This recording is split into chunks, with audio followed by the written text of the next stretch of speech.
आज के क्लास में हम भारतीय वन्यजीव के बारे में हम देखेंगे।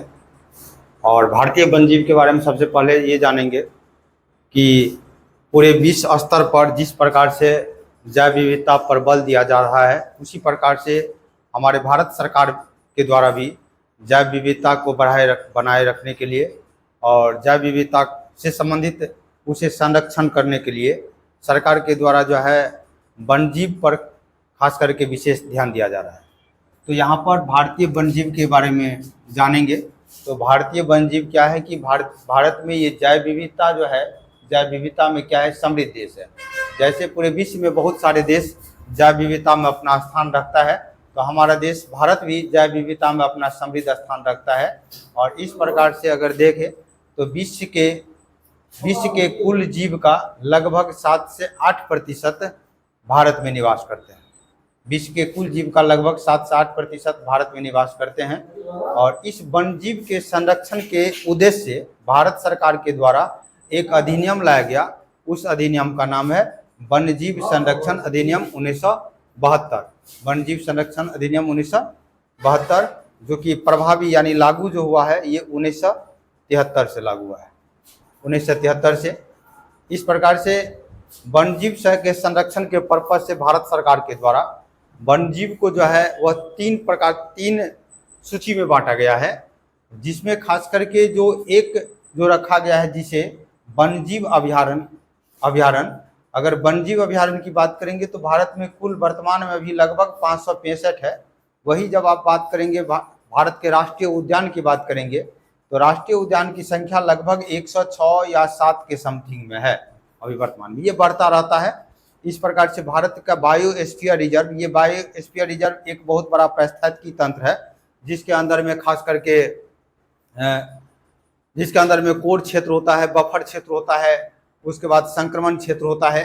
इसके बारे में हम विस्तार से पढ़ेंगे आगे। तो ये बायोस्फीयर रिजर्व की संख्या जो है 18 है हमारा भारत में, जिसमें यूनेस्को में इस 18 में से 12 को चिन्हित किया गया है। 12 को सूची यानी कि 18 बायोस्फीयर रिजर्व में से 12 जो है यूनेस्को सूची में इसका नाम दर्ज है। यहाँ पर ये देखेंगे। इसके बाद 3 मार्च को विश्व वन्यजीव दिवस मनाया जाता है। 3 मार्च को विश्व वन्यजीव दिवस मनाया जाता है। इस प्रकार से अगर इस वन्यजीव से रिलेटेड अगर हम वन्यजीव अभयारण्य को, भारत के राष्ट्रीय उद्यान को और भारत के बायोस्फीयर रिजर्व को अगर देखेंगे तो भारत के इस मैप पर अगर हम पढ़े तो ये याद करने के लिए मेरे लिए, आपके लिए, सभी के लिए सुगम होगा। तो यहाँ से अगर देखें तो इस मैप को जब भी पढ़ेंगे तो आप इसे उत्तर क्षेत्र में, फिर इसे पश्चिम क्षेत्र में, इसे पूरब के क्षेत्र में और फिर इसे दक्षिण के क्षेत्र में और मध्य क्षेत्र में, अगर इसे मध्य क्षेत्र में तोड़कर पढ़ते हैं और इसके बाद इसे याद करते हैं तो ये याद करने में सुगम होगा। यहाँ पर जैसे कि पहला देखेंगे कि उत्तर क्षेत्र में देखते हैं तो ये लद्दाख प्रदेश है। और इस लद्दाख प्रदेश में एक राष्ट्रीय उद्यान है, हिमिस राष्ट्रीय उद्यान। ये हमारा भारत का ये सबसे बड़ा राष्ट्रीय उद्यान है। ये हिमिस राष्ट्रीय उद्यान लद्दाख क्षेत्र में ये केवल एक राष्ट्रीय उद्यान है जो हिमिस है, जो भारत का सबसे बड़ा राष्ट्रीय उद्यान है। इसी प्रकार से अगर हम लद्दाख के बाद अगर हम हिमाचल प्रदेश में आते हैं तो हमारा हिमाचल प्रदेश में एक क्षेत्र पड़ता है जो कि खास करके ये कोल्ड डेजर्ट एरिया, जिसे शीत मरुस्थल के नाम से जाना जाता है। ये भी शीत मरुस्थल ये भारत का जो है ये राष्ट्रीय उद्यान है। इसी प्रकार से हिमाचल प्रदेश के बाद उत्तराखंड में आएंगे तो उत्तराखंड में नंदा देवी, जिम कॉर्बेट जो भारत का सबसे पहला राष्ट्रीय उद्यान बना, नंदा देवी, जिम कॉर्बेट और राजा जी। ये नंदा देवी जो है ये भारत के जो बायोस्फीयर रिजर्व 18 है, इस 18 बायोस्फीयर रिजर्व में एक नंदा देवी भी है। इसके बाद उत्तराखंड के बाद अगर हम यूपी में प्रवेश करते हैं तो यूपी में 3 राष्ट्रीय उद्यान है। एक दुधवा राष्ट्रीय उद्यान, एक चंद्रप्रभा राष्ट्रीय उद्यान और एक पीलीभीत राष्ट्रीय उद्यान। इसी प्रकार से यूपी के बाद बिहार में आएंगे तो बिहार में वाल्मीकि राष्ट्रीय उद्यान है जो कि पश्चिम चंपारण में पड़ता है। ये बिहार के वाल्मीकि राष्ट्रीय उद्यान है। इसी प्रकार से अगर यहाँ पर आए तो ये सिक्किम का क्षेत्र है और सिक्किम के क्षेत्र में ये कंचनजंगा ये वन्यजीव अभयारण्य है, ये कंचनजंगा। और इसके बाद अगर हम सिक्किम के बाद अगर हम पूर्वोत्तर भारत में प्रवेश करते हैं तो असम में खास करके डिब्रू सैखोव, मानस, काजीरंगा और औरंग, ये काजीरंगा एक सींग वाला गेंडा, ये एक सींग वाला गेंडा के लिए फेमस है। और डिब्रू सैखोव और मानस ये बायोस्फीयर रिजर्व के सूची में आते हैं ये। तो इस प्रकार से डिब्रू सैखोव, मानस, काजीरंगा और औरंग जो पड़ेगा वो कहाँ पे पड़ेगा? असम में। इसी प्रकार से हम पूरब की तरफ चलते हैं तो अरुणाचल प्रदेश, अरुणाचल प्रदेश में नामदफा, अरुणाचल प्रदेश में क्या पड़ेगा? नामदफा। इसी प्रकार से मेघालय में जाएंगे तो मेघालय में नोकरेक, मेघालय में नोकरेक। इसके बाद मेघालय के बाद हम मिजोरम में जाते हैं तो मिजोरम में डम्फा राष्ट्रीय उद्यान। कौन सा होगा? डम्फा राष्ट्रीय उद्यान। फिर उसके बाद अगर हम इधर आते हैं तो ये पश्चिम बंगाल में, और पश्चिम बंगाल में ये सुंदरबन जो पड़ता है ये बायोस्फीयर रिजर्व है। जो 18 बायोस्फीयर रिजर्व है ये सुंदरबन जो बायोस्फीयर रिजर्व पड़ता है ये जिसके लिए बंगाली टाइगर के लिए फेमस है। इसके बाद हम पूरब की तरफ प्रवेश करते हैं तो ओडिशा है। ओडिशा में सिमलीपाल राष्ट्रीय उद्यान और भीतरकनिका राष्ट्रीय उद्यान। ये सिमलीपाल जो है ये 18 बायोस्फीयर रिजर्व है, इसमें अपना स्थान रखता है। इसी प्रकार से आंध्र प्रदेश में आएंगे तो आंध्र प्रदेश में शेषाचलम भी बायोस्फीयर रिजर्व है। इसके बाद नागा अर्जुन सागर ये वन्यजीव अभ्यारण्य है। अगर राष्ट्रीय उद्यान पूछेगा सबसे बड़ा भारत का तो हिमिस हो जाएगा, अगर वन्यजीव अभ्यारण्य सबसे बड़ा पूछेगा तो नागा अर्जुन सागर हो जाएगा, नागा अर्जुन सागर। इसके बाद हम आएंगे तमिलनाडु में, तो तमिलनाडु में देखेंगे तो ये तीनों जो है ये तीनों के तीनों नीलगिरी खास करके ये तमिलनाडु में कुछ क्षेत्र यानी कि कुछ क्षेत्र इसका कर्नाटक में ही पड़ेगा, कुछ क्षेत्र इसका केरल में भी पड़ता है, लेकिन अधिकांश क्षेत्र इसका जो तमिलनाडु में पड़ता है ये नीलगिरी बायोस्फीयर रिजर्व है। मन्नार की खाड़ी जो तमिलनाडु में पड़ता है बायोस्फीयर रिजर्व है, और अन्नामलई जो है ये भी बायोस्फीयर रिजर्व की सूची में पड़ता है। इस प्रकार से अगर आप आते हैं केरल में तो केरल में एक पेरियार और शांत घाटी जो पूरे भारत में जैव विविधता के लिए हॉट स्पॉट एरिया के नाम से जाना जाता है, जिसे साइलेंट वैली भी कहा जाता है। तो यहाँ पर भारत के जो सबसे जैव विविधता का क्षेत्र है यहीं पर जीवों में काफी विभिन्नता पाया जाता है। तो ये पेरियार और शांत घाटी ये जो राष्ट्रीय उद्यान यहाँ के कहाँ पे पड़ेगा? केरल में। कर्नाटक में बंदीपुर राष्ट्रीय उद्यान काफी फेमस, काफी एग्जाम के दृष्टि से इंपोर्टेंट। तो बंदीपुर राष्ट्रीय उद्यान कहाँ पर पड़ेगा? कर्नाटक में। इसी प्रकार से हम गोवा में जाते हैं तो गोवा में क्या होगा? महावीर, गोवा में महावीर। और इसके बाद एक महाराष्ट्र देखेंगे तो महाराष्ट्र भी क्षेत्र है यहाँ पर। महाराष्ट्र और मध्य प्रदेश के सीमा में एक पड़ता है पेंच, महाराष्ट्र और मध्य प्रदेश के सीमा में पेंच पड़ता है, और यह भी पेंच जो है ये हमारा राष्ट्रीय उद्यान है। तो ये पेंच, और अगर ये पेंच की बात है तो कुछ क्षेत्र इसका महाराष्ट्र में, कुछ क्षेत्र मध्य प्रदेश में। गुजरात में आएंगे तो गुजरात में गिर वन जो खास करके एशियाई शेर के लिए फेमस है, और कच्छ का रण जो खास करके भारत में ये गधा के लिए ये वन्यजीव अभ्यारण्य है, कच्छ का रण ये गुजरात में पड़ेगा। इसी प्रकार से अगर राजस्थान में जाए तो राजस्थान में घना पक्षी अभ्यारण्य, रणथंभौर पक्षी अभ्यारण्य, सरिस्का वन्यजीव अभ्यारण्य, ये सब के सब कहाँ पे पड़ेगा? राजस्थान में पड़ेगा। और हिमाचल प्रदेश, ये हिमाचल हरियाणा में जो होगा ये सुल्तानपुर पक्षी अभ्यारण्य है, ये पक्षी अभ्यारण्य है सुल्तानपुर पक्षी अभ्यारण्य। तो इस प्रकार से हमने देखा उत्तर से लेकर उत्तर यानी उत्तर, फिर उसके बाद जो है हम उत्तर पूरब की ओर जाते हैं, फिर ये पूरब की ओर जाते हैं, फिर पूरब के बाद ये हम दक्षिण की ओर, दक्षिण का क्षेत्र, फिर पश्चिम जाते हैं, और पश्चिम के बाद पश्चिमोत्तर क्षेत्र में जाते हैं, फिर ये बीच में मध्य प्रदेश पर, ये बीच में मध्य क्षेत्र पड़ जाता है, और ये मध्य क्षेत्र में मध्य प्रदेश और छत्तीसगढ़ पड़ता है। और इस बात को हमेशा ध्यान रखना है कि भारत में सबसे ज्यादा राष्ट्रीय उद्यान, भारत में सबसे ज्यादा अगर वन्यजीव अभ्यारण्य की बात होगी तो सबसे ज्यादा मध्य प्रदेश राज्य में पाया जाता है। तो मध्य प्रदेश राज्य में पंचमढ़ी, अमरकंटक और कान्हा, और एक पन्ना राष्ट्रीय उद्यान है। पन्ना जो है ये बायोस्फीयर रिजर्व है, यहाँ पर एक पन्ना भी होगा मध्य प्रदेश में, पन्ना। तो पंचमढ़ी, अमरकंटक और कान्हा और पन्ना ये सब के सब जो है ये क्षेत्र जो खास करके बायोस्फीयर रिजर्व है, ये बायोस्फीयर रिजर्व कहाँ पे पड़ेगा? मध्य प्रदेश में। छत्तीसगढ़ की बात करेंगे तो छत्तीसगढ़ में अचकनामार और इंद्रावती पड़ता है।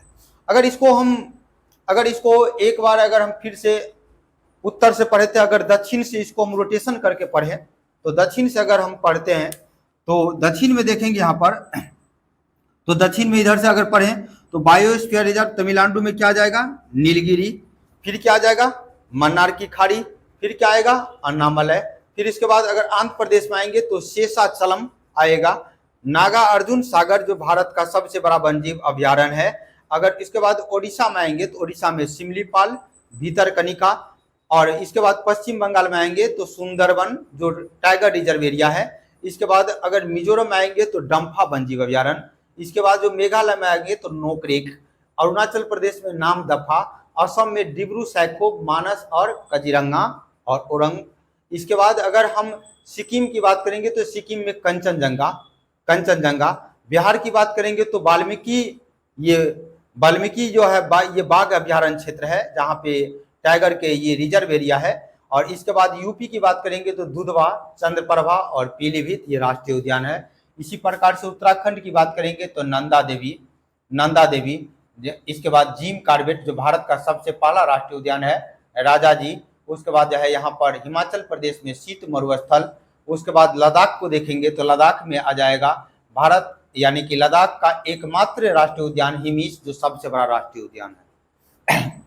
जम्मू कश्मीर में किश्तवाड़ा, दाचीग्राम जो खास करके ये हिरन के लिए फेमस है, और सलीम अली पक्षी अभ्यारण्य। इसके बाद जम्मू कश्मीर के बाद जाएंगे हम कहाँ पे, राजस्थान में घना पक्षी अभ्यारण्य, रणथंभौर पक्षी अभ्यारण्य, सरिस्का वन्यजीव अभ्यारण्य और हरियाणा का सुल्तानपुर पक्षी अभ्यारण्य। गुजरात में गिर वन ये एशिया शेर के लिए फेमस है, और कच्छ के रण गधा के लिए फेमस है। और गोवा में देखेंगे तो महावीर राष्ट्रीय उद्यान, और पेंच जो है ये महाराष्ट्र और मध्य प्रदेश के सीमा पर पड़ता है दोनों क्षेत्र में, यानी कि समझिए कि महाराष्ट्र और मध्य प्रदेश में पेंच से फंसा दिया गया, ऐसे याद रखना है। इसके बाद कर्नाटक बंदीपुर, और केरल में पेरियार और शांति घाटी। और इस प्रकार से अगर मध्य भारत को देखेंगे तो मध्य भारत में सबसे ज्यादा मध्य प्रदेश में जो कि इम्पोर्टेंट वाला जो है यहाँ पर पंचमढ़ी, अमरकंटक, कन्हा और पन्ना ये सब के सब बायोस्फीयर रिजर्व है।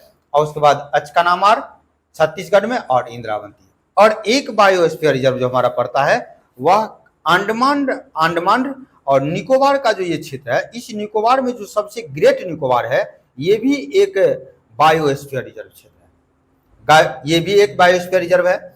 अब इस प्रकार से हमने बायोस्फीयर रिजर्व को डिटेल से यहाँ पर जान लिया। और इसके बाद यहाँ पर एक पॉइंट हम समझेंगे कि इस बायोस्फीयर रिजर्व जो इस विशाल भाग में मानव का अपना सांस्कृतिक गतिविधि कहाँ तक अनुमति होता है और कहाँ अनुमति नहीं होता है। तो इस प्रकार से अगर देखा जाए तो अगर हम बायोस्फीयर की बात करते हैं, ध्यान दीजिएगा, बायोस्फीयर की बात करते हैं, यानी कि बायोस्फीयर रिजर्व की बात करेंगे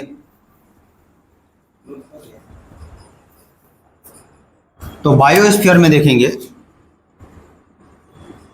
बायोस्फीयर रिजर्व की बात करेंगे तो रिजर्व ये एक बहुत बड़ा पारिस्थितिकी तंत्र होता है, पारिस्थितिकी तंत्र है जहाँ पे जीवों की जैव विविधता स्थल होता है। काफी जीवों में जैव विविधता पाया जाता है, जीवों का एक चेन बनता है जो लंबा चेन बनता जाता है, इसी को जैव विविधता क्षेत्र कहा जाता है। इसमें खास करके एक क्षेत्र होता है कोर, इसको कहेंगे हम कोर क्षेत्र। कोर क्षेत्र से जो बाहर क्षेत्र होगा उसको कहेंगे हम बफर क्षेत्र, और बफर क्षेत्र के बाद जो एक क्षेत्र पड़ेगा और इस क्षेत्र को जो पड़ेगा उसमें एक क्षेत्र होता है उसको संक्रमण क्षेत्र कहते हैं,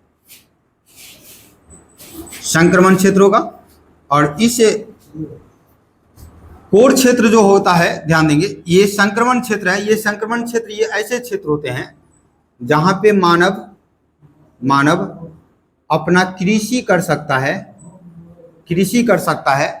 यहाँ पर मछली का पालन कर सकता है, यहाँ पर मानव अपना आवास बना सकते हैं, मानव यहाँ पर अपना किसी प्रकार के सांस्कृतिक गतिविधि भी कर सकते हैं। यहाँ पर सांस्कृतिक गतिविधि का अनुमति यहाँ पर है ये संक्रमण क्षेत्र में। लेकिन कोर ये बफर क्षेत्र है। इस बफर क्षेत्र की अगर बात किया जाए तो इस बफर क्षेत्र में आंशिक है, यानी पार्शियली है। यहाँ पर जब किसी प्रकार की वन्यजीव के बारे में रिसर्च करना होता है तो रिसर्च के लिए इस बफर क्षेत्र में जाया जाता है। जबकि इस कोर क्षेत्र को बोलेंगे तो ये कोर क्षेत्र ऐसा होता है जहां पर मानव की किसी भी प्रकार की क्रियाकलाप, इनकी जो भी गतिविधि होगा, उस गतिविधि की किसी प्रकार की अनुमति नहीं है। यहाँ पर किसी प्रकार की अनुमति नहीं है। तो इस प्रकार से बायोस्फीयर रिजर्व को तीन अंतर्गत रखा गया। इसमें एक तो रखा गया संक्रमण क्षेत्र। इस संक्रमण क्षेत्र में मानव अपना कृषि, मछली पालन, आवास और सांस्कृतिक गतिविधि की अनुमति प्राप्त है। एक बफर क्षेत्र होगा, यहाँ पर आंशिक रूप से मानव अपना किसी प्रकार का कोई रिसर्च कर सकता है या किसी प्रकार के आंशिक गतिविधि में लिप्त हो सकता है, लेकिन कोर क्षेत्र में मानव का किसी प्रकार की कोई गतिविधि नहीं होती है। यहाँ पर लगभग हमने बायोस्फीयर रिजर्व का लगभग जो मेन इंपोर्टेंट पॉइंट था ये हमने देख लिया। अब यहाँ पर एक चीज देखते हैं कि भारत सरकार के द्वारा इस वन्यजीव को संरक्षण के लिए जो वन्यजीव संरक्षण अधिनियम लाया गया था, वह भारत सरकार के द्वारा वन्यजीव के संरक्षण के लिए वन्यजीव संरक्षण अधिनियम लाया। और इस वन्यजीव संरक्षण अधिनियम के अंतर्गत बहुत सारे बात की गई। इसमें दो बात देखेंगे तो सबसे पहले वन्यजीव संरक्षण अधिनियम देखेंगे तो ये 1972 में आया है। 1972 में लागू की बात हुआ तो ये भारत में सभी हिस्सों में 1973 से ये लागू हो गया। 1973 से लागू हुआ। जैसे ही वन्यजीव संरक्षण अधिनियम 1972 आता है और 1973 में लगता है तो वन्यजीव बोर्ड का गठन किया जाता है। और वन्यजीव बोर्ड का जो गठन होगा, इस गठन का जो अध्यक्ष चेयरमैन होंगे, ये अध्यक्ष जो होंगे वह भारत के प्रधानमंत्री होते हैं, भारत के प्रधानमंत्री होंगे। इस वन्यजीव के संरक्षण के लिए कई प्रकार के प्रोजेक्ट लाया गया इसके संरक्षण के लिए। तो पहला एक पॉइंट तो हम याद रखेंगे प्रोजेक्ट टाइगर, जो काफी इंपोर्टेंट है। यानी कि बाघ के संरक्षण के उद्देश्य से प्रोजेक्ट टाइगर लाया गया। 1973 में लाया गया, यानी प्रोजेक्ट टाइगर लाया गया 1973 में। इसी प्रकार से एलिफेंट के लिए लाया गया। एलिफेंट के लिए जो प्रोजेक्ट लाया गया था हाथी के लिए, ये 1992 लाया गया। एलिफेंट के लिए 1992 में हाथी के लिए। इसी प्रकार से अगर मगरमच्छ की बात करें तो इसको 1974 में लाया गया। इसी प्रकार से एक है गीध, जो अभी प्रजाति पृथ्वी पर ये विलुप्त के कगार में है। इस गीध के संरक्षण के लिए भी 2006 में लाया गया।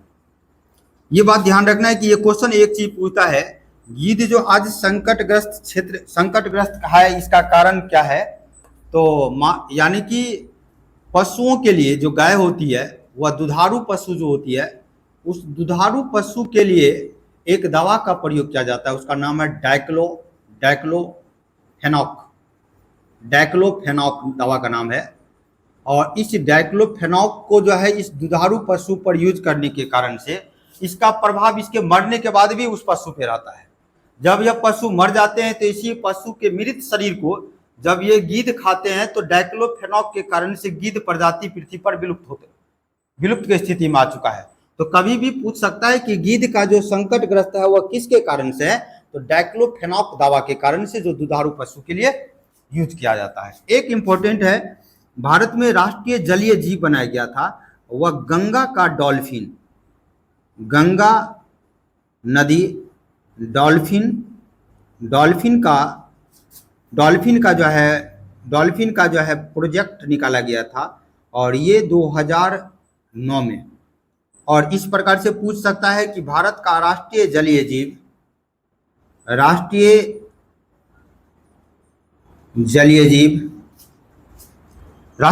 जीव जो डॉल्फिन बना है वह कब बना है, तो 2009 में बना है। तो लगभग यहाँ पर लगभग भारत के वन जीव से रिलेटेड जो मुख्य बातें था, वह मुख्य बातें को मैंने यहाँ पर सारे चीज़ को मैंने बता दिया। तो वन जीव के बारे में मैंने बता दिया कि वन जीव जो होता है वह वन जीव जो आया, तो वन जीव के अंतर्गत जो है खास करके इसका 3 क्षेत्र बनाया गया। एक वन जीव अभयारण्य, एक बनाया गया, एक जो बनाया गया वह वन जीव अभयारण्य, एक बनाया गया राष्ट्रीय उद्यान, और एक है बायोस्फीयर रिजर्व। और इसको मैंने भारत के मैप पर जितने भी राज्य में वन जीव अभयारण्य, राष्ट्रीय उद्यान और बायोस्फीयर रिजर्व है, इनका सभी को मैंने यहाँ पर मेंशन कर दिया। और मैप के साथ मैंने इसको, आप 2 बार 4 बार सही से पढ़ेंगे, 2-3 बार रिपीट करके, तो ये याद हो जाएगा। और उसके बाद जो है वन जीव संरक्षण के उद्देश्य से सरकार के द्वारा जो उठाए गए कदम है, ये वन जीव संरक्षण 1972 और लागू 1973, वन जीव को बोर्ड का गठन अध्यक्ष PM, प्रोजेक्ट टाइगर 1973 और एलिफेंट 1992, मगरमच्छ 1974, गिद्ध 2006, गंगा नदी डॉल्फिन 2009। इस प्रकार से ये कंप्लीटली आपका वन जीव खत्म हो गया।